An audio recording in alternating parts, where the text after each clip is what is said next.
supernatural miracle that Yahushua did when he turned that water into wine. The dude that was hosting it, he was like, God damn. He was like, man, they say the good wine for last. He was like, usually they bring the good wine first, so when they get drunk, they bring the cheap wine. They can't tell the difference. Yep. But he like, man, you got the good wine last, man. What that represent? That good wine represent this word, this truth, man. Because we at the end of this bitch, you see? That's right. I got something. Ephesians 1 and 4. According as he hath chosen us in him before the foundation of the world, that we should be holy without blame before him in love, having predestinated us into the adoption of the children by Yahushua himself, according to the good pleasure of his will, to praise of his glory of his grace, wherein he hath made us acceptable in the beloved, in whom we all have redemption through his blood, forgiveness of his sins according to the riches of his grace. Yep. And it said what? Predestined, man. It's preordained. It's preordained. Which goes back to 2nd Ezra, the 6th chapter. The Lord thought about everything before he made anything, man. He said chosen before the foundations of the earth, man. So before everything was even created, the Lord had a certain group of men that was going to come into this knowledge and follow him. Hey, that's why when you read the book of, when you read book of Matthew, when he walked up to Peter and them, he was like, hey, follow me, I should make you what? Fishers of men. And they dropped everything they was doing and they followed straightway and they just followed him, man. Now tell me now, if somebody just walked up, we just walked up to her like, hey, follow me. But it show you it was something in them and they seen something in the Lord that they was like, you know what, this is the path, this is the way. I'm about to follow him, man. You know, same thing with us when we came into this truth, man. We was like, hey man, this is the path, this is the way, man. This is the way the Lord wants us to walk, man. You know? I got to. This is Sirach chapter 1. I'm gonna read 13 and 14. It say, whoso feareth Yahweh, it shall go well with him at the last, and he shall find favor in the day of his death. Hey, what is fear? Fear is the beginning of wisdom, man. See? Not all times in. Go ahead. It says, to fear Yahweh is the beginning of wisdom, and it was created with the faithful in the womb. Yep. So it goes back to being chosen. Man. And these is the only ones that's able to declare these secrets, man. To tell you these things. Those men who are chosen, who are ordained.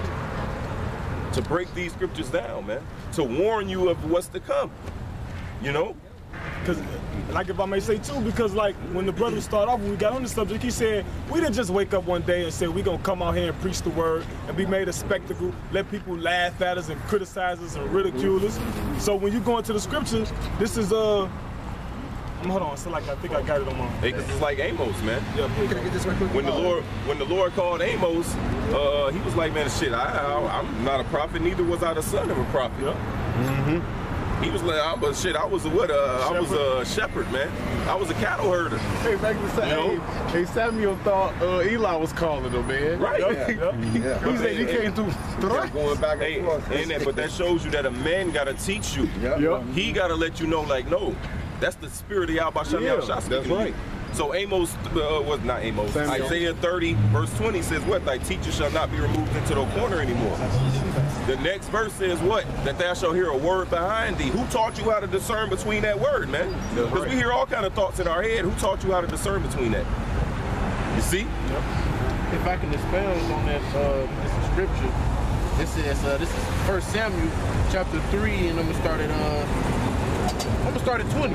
And all Israel from Dan even to Beersheba knew that Samuel was established to be a prophet of Yahweh. And Yahweh appeared again in Shiloh, for Yahweh revealed himself to Samuel in Shiloh by the word of Yahweh. That's why scripture says, if there be a prophet among you, I myself, the Lord, will speak to him in a vision or a dream. You know? It ain't nothing, you don't choose it. You can't make this. And half the time, most of the prophets didn't want to be a prophet. Moses didn't want to go out there and preach. Jonah said, fuck that, I don't want to go out there and tell the Nineveh such and such. Jeremiah said, I'm just a little kid. You know what I mean?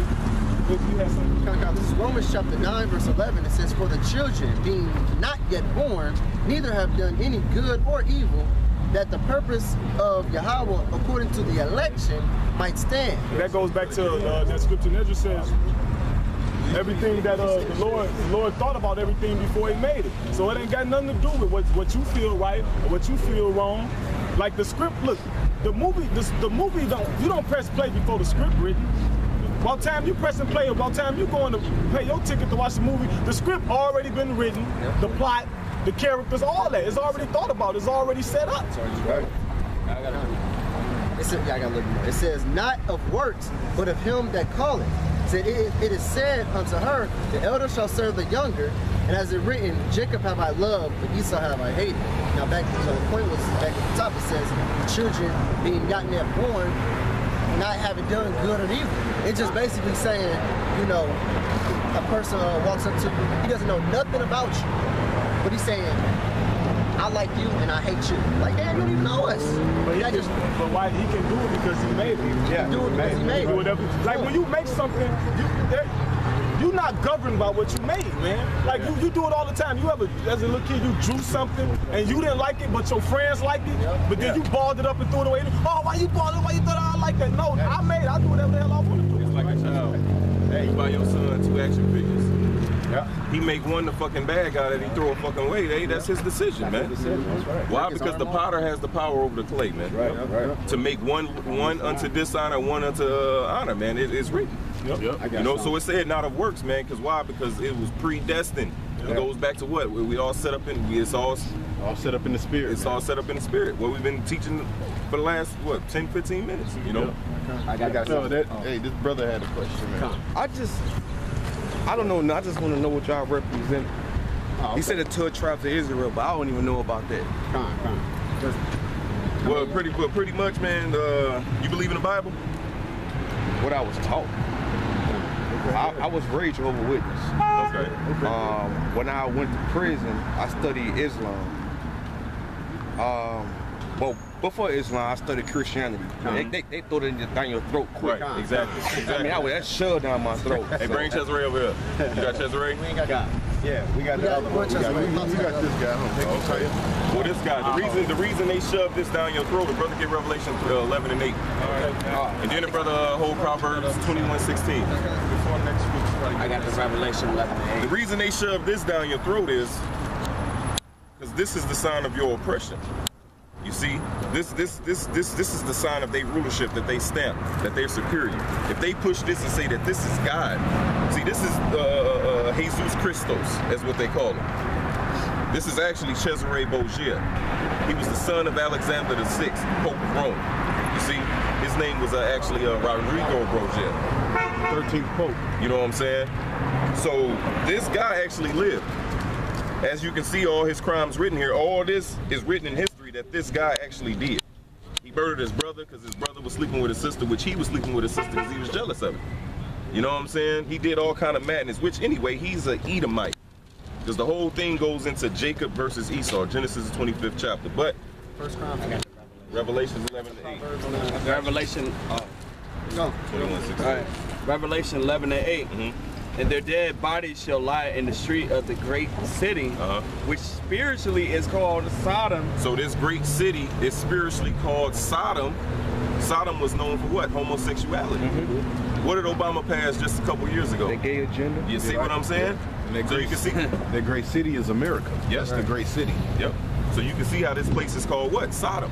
Go ahead. And Egypt. And Egypt. Why is this place called Egypt? Brother, get Deuteronomy 28:68. And hold Exodus 20 and 2. It's the Holy Bible. It's the Bible, brother. Yes, sir. Yes, sir. This is that Deuteronomy chapter 28, verse 68. And it So says, we just read the Revelations 11 and 8. It says, and their dead bodies shall lie in the great city, spiritually called Sodom and Egypt. So we're going to prove why it's called Egypt. Go ahead. This is Deuteronomy chapter 28, verse 68. Now, Deuteronomy, the 28th chapter, when you read verse 1, it speaks about the blessings that will come upon the Israelites if they listen to all the commandments that the Lord says. From 1 to 14 speaks to the blessings.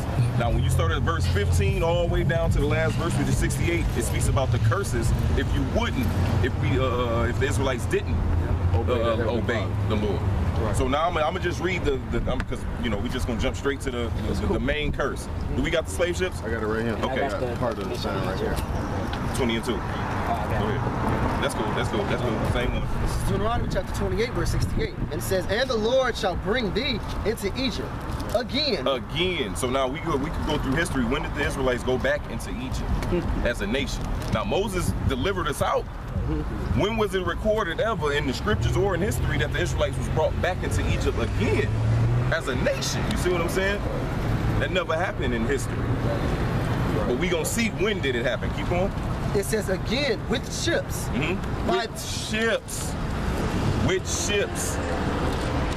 They walked out of Egypt into Israel. So if we was going into that Egypt again, why would we need ships to go into that Egypt? They could just march us right, you know what I'm saying? It'd be like Trail of Tears, right? They could just march us right on, you know what I'm saying? But it said you shall go into Egypt with ships. Now let's find out what Egypt is. Go ahead, brother. Definition. No, just read the scripture. Deuteronomy chapter 5, verse 6.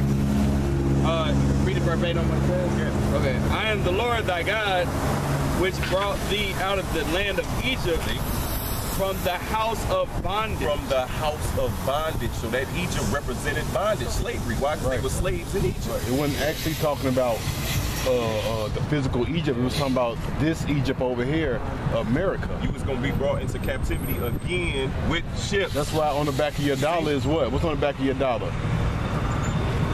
A pyramid. Yeah. Because what Egypt is known for what? The pyramids. We got a place called what? Memphis? Memphis. Yeah. You got the phallus in Washington. You got the custom of what when people die, embalming people. Oh, they embalm. It comes from Egypt. Yeah, homosexuality comes from, you know, all these different customs that they have in America. A lot of them customs comes from Egypt. That's why this place is, what they read in Revelation, is a place which is called what? Spiritually Egypt and Sodom. This place is spiritually Egypt. And the word Egypt, when you break it down in the Hebrew, because we don't just take these English words for face value. We go back into the original language that it was written in, which is the Hebrew. You know, because certain words are translated different. Like you will see a word and we'll think what it means in today's definition, but it means something totally different. You see what I'm saying? So the word Egypt in the Hebrew is matazarian, which means double straights. The word straights means position of difficulty. So we would be in a double fuck position of difficulty. Is that not what we in? Is that not what it was in Egypt? When we had to build, we built those big ass pyramids. Well, yeah, you know? the sign. This is double straights. Yeah. Position of difficulty. Matter of fact, a brother, what's that? yoke arm. 28, 34, 35, something like that. And also when you go into the curses, it said you should be oppressed and crushed always. This is exactly what happened to our people, man. And it's still happening to this day. We're being oppressed and crushed always. And what we got a saying, you working us like a Hebrew slave. Yeah. Why do we say that? Why? Because it resonates in our spirits, because we are those Hebrew slaves. When we came over here, we was raised and, you know, it's taught amongst all our families that the slaves used to sing what? Kumbaya, my Lord. Which is Kumbaya. Hebrew. It's actually Kwambaya, which means rise in Yahweh, because the Heavenly Father's name is Yahweh. His son name is Yahweh Shai. It's not Jesus, not God. You know, they got actual names, you know. I had one to say too, like when you read the scriptures, you gotta apply it. Now, when we even about Deuteronomy 28 said, "Thou shalt go into Egypt again with ships." When you read that, you gotta look like, okay, who do I know of that has been into slavery, bondage with ships? You can only, when you read that scripture, you can only apply that to the people on those sides, the Israelites, the so-called Negroes, Latinos, Native Americans. Now, of course, you got other nations that been in slavery, but the scripture said, "Thou shalt go into Egypt again." But not as a nation. See, our whole entire nation when it was slavery, and was conquered. You see what I'm saying? Not periodically the group of these motherfuckers, they slaves here and slaves there. No, because matter of fact, a brother get Daniel 9 and 12. I think it's 9 and 12. I got the definition here, man. When you read Deuteronomy the 28th chapter, it's nothing but a story out of the movie Roots. Yeah, that's all you read. You looking at the movie Roots when you read the curses in Deuteronomy 28. Okay. You know what I'm saying? How our sons and daughters was going to be sold. Who got that in Deuteronomy? They put a yoke of iron. I've got the yoke. Yeah, okay. Somebody get that. It's 48, I think. Because that only happened to one people. Yeah, and what they don't teach you is they teach you that you know, the so-called Negroes was on slave ships during the 1600s, but what they don't tell you during the 1500s, that these people was on the slave ships with Locust of Iron. Because when Christopher Columbus, which his real name is Cristobal Colon, he was an Edomite, so-called white man. You know, if you got a little time, we gonna explain who your enemy is. He saw Edom, you know? But y'all got somewhere y'all meet up? Right here, every Sunday, brother. Okay. Cause I got my kid with me. Okay. Yeah, but every Sunday, what, around here at 3? Every Sunday at 3 o'clock. You know, we right here. You know what I'm saying? I know, I've been searching for something, man. I'm just feel empty, you know? Okay. I was raised on this, you know? And now that I'm searching for something, it feel like, what's the word I'm looking for? It feel like I'm doing something wrong because I don't feel that no more. Right. You feel weird. I've been brainwashed so hard, you know what I'm saying? Yeah, I remember that. Feel guilty, I ain't gonna lie, but my spirit reaching for something. Brother, write this brother the information so he can watch the videos. Get his brother some information. While y'all writing it down, bring out some of that. Let's finish these. Bring out some of that. Write down the information. Yeah, he got it. Yeah. Oh, you got it. This is Deuteronomy chapter 28, verse 48. It says, therefore shalt thou serve thine enemies. Serve thy enemies. We gonna tell you, we gonna show you who your enemy is. Right? It says, which the Lord shall send against thee in hunger, and in thirst, and in nakedness, and in want of all things. And he shall put a yoke of iron upon thy neck until he have destroyed thee. A yoke of iron upon thy neck. And when you look up a yoke of iron, you know what pictures pop up these? Don't no yoke of iron pop up. Well, other nations with yoke of iron. But us. So that's more proof that we're the biblical Israelites. That we're the Lord's chosen people. That's right. All right, so jump to 28. This is Deuteronomy 28 and 28. It says 68, Slocky, bro. 68. It says, and the Lord shall bring thee into Egypt again with ships. Yep, that's how we got here. Brought into bondage. Go ahead. It says, by the way whereof I spake unto thee, thou shalt see it no more again. But won't we see no more our land? We haven't been to Israel since we're actually 70 AD. Because they picked us up from the west coast of Africa. Reason is that because we fled Israel during the Roman persecution. Hey, you got it right there. See? All right, this is from the book From Babylon to Timbuktu. That's my nigga. Verse 84. Not verse 84. Ooh, page 84. Make it In the, I'm not adding. A guy named Rudolph R. Windsor, he wrote this. It's Babylon to Timbuktu. So-called black man. It said in the year 65 BC, the Roman armies under General Pompey captured Jerusalem in 70 AD.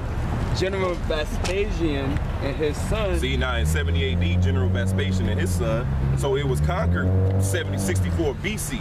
So from 64 BC all the way to 70 AD, that's a good length of time. You see what I'm saying? Go ahead. Titus put an end to the Jewish state. And that's where they commemorate the Arch of Titus. When you see the Arch of Titus, that's them celebrating taking our temple, destroying our temple. The Solomon's temple, or the first temple that Solomon built, it was destroyed by the Babylonians and the Edomites, you know, but the second temple was destroyed by the Romans, which are Edomites as well. And so-called white men. On the Ark of Titus, you see Israelite slaves carrying the goods to Esau, to Titus. It's like it was three of them that took us down. Vespasian was the father, then it was Titus and Domitian. Them was the sons. The Ark of Titus. Titus was most successful between the two. That's why the Ark was named after Titus, because he sacked the mission dedicated it to his brother Titus. You know, because he the one took the temple. And then on the Ark of Titus, it showed Israelite slaves carrying artifacts like this menorah. This is called a menorah. They carrying a menorah. They carrying gold. They carrying gold and precious artifacts out of the temple. You know. And that's how they built the Colosseum. You know, they used the gold and the things from the temple to build that motherfucker. So it's a lot of history, you know what I'm saying, within these scriptures. It's been in my face. I never seen it. Just like all of us, brother. Just like all of us. We're gonna finish this. Thanks, y'all. Okay. Wait, before you leave, this one scripture. Okay. Hold on, let me finish this. Titus put an end to the Jewish state with great slaughter. During the period of the military governors of Palestine, many outrages and atrocities were committed against the residue of the people. During the period from Pompey... Basically, they were slaughtering us, doing what they will with us. Go ahead. During the period from Pompey to Julius, it has been estimated that And it says estimated, so it is well over more than that. Go ahead. It has been estimated that over 1 million Jews fled into Africa.